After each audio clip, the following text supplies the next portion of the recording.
Every day, gender and sex are used interchangeably and incorrectly. In fact, when a person defines gender in the Google search bar, a synonym for gender is sex, thus creating more confusion in society. However, the correct definition of gender is social expectations about behavior regarded as appropriate for the members of each individual sex. The correct definition of sex is the biological and anatomical difference distinguishing females from males. However, what allows our brain to establish differences between a male and a female? The social construction of gender. The social construction of gender, known as the learning of gender roles through socialization and interaction of others, helps a human form a conclusion of a person's gender.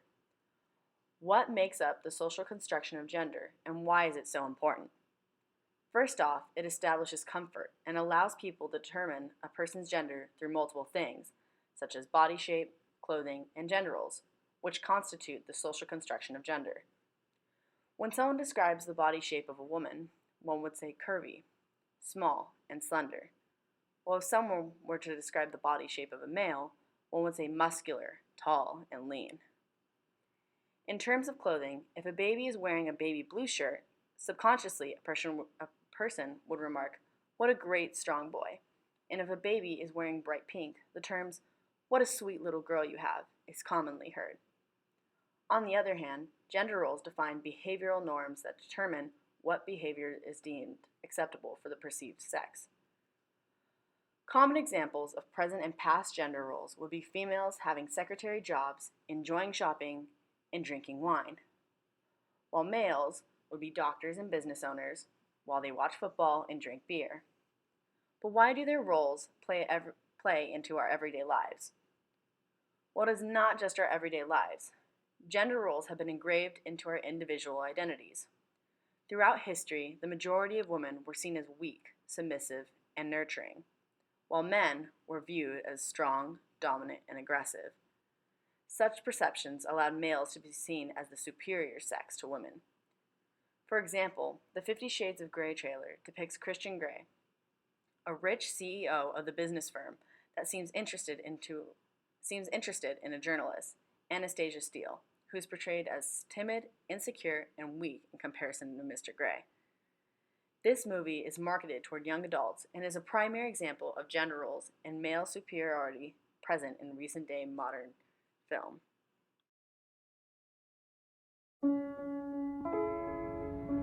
So this is just an interview for the newspaper. I just have a couple of questions. Mr. Gray will see you now.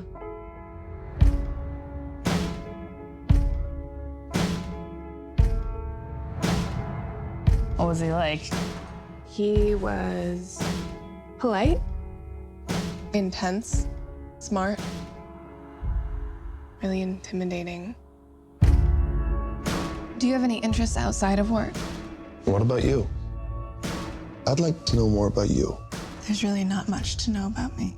Look at me. I am.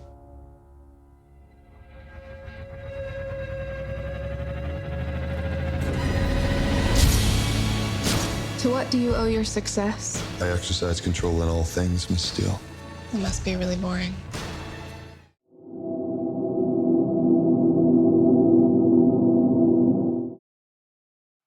As Jackie described over the last few minutes, gender is a creation of modern society. The belief that America has in gender has created expected gender roles for men and women. From the instant sex is determined, gender roles and expectations are hammered into every child born in America, and by the time they are able to speak, gender seems to be human nature. This is why gender and sex are often confused as being the same thing. The truth is that gender, however natural it may seem to us, holds both men and women back from opportunities.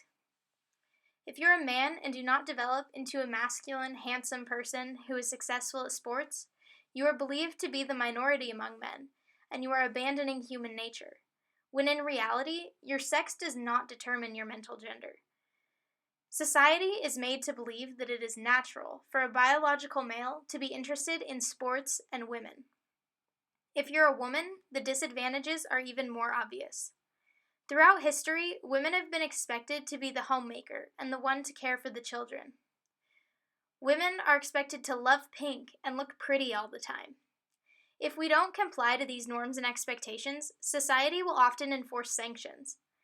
Gender roles hold back both men and women in the respect that individuals who are transgendered, transsexual, gay, lesbian, bisexual, or even just a woman who has male gendered characteristics or a male who has female gendered characteristics are thought to be abnormal or unnatural by many individuals.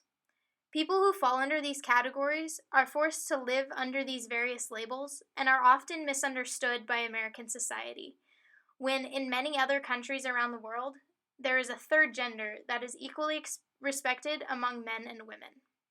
They don't restrict their citizens to only two cut and dry genders. When people in America can't figure out what gender someone is, it makes them uncomfortable. They feel as if they don't know how to address the person or interact with him or her because, across the board, women and men are treated differently.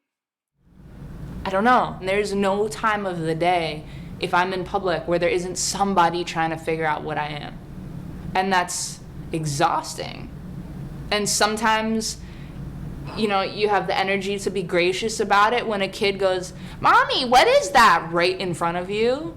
And then sometimes you just want to be like, "I'm a girl," or "I'm a boy," or like whatever, It's exhausting. Throughout history, it is well known that women have been discriminated against, allowing for the creation of feminism. Gender roles and stereotypes in society have managed to hold back the feminist movement and have made it okay for them to become another, however growing, minority. In these ads spanning from the 1920s to the 1970s, a woman is always depicted as the housekeeper. They suggest a proper woman is expected to do the laundry, clean the house, care for the kids, cook 3 meals every day for each member of the family, and stay attractive and thin. She is also lacking in any other valuable skills, such as opening ketchup bottles, driving, and climbing mountains, which, frankly, is the biggest lie of them all.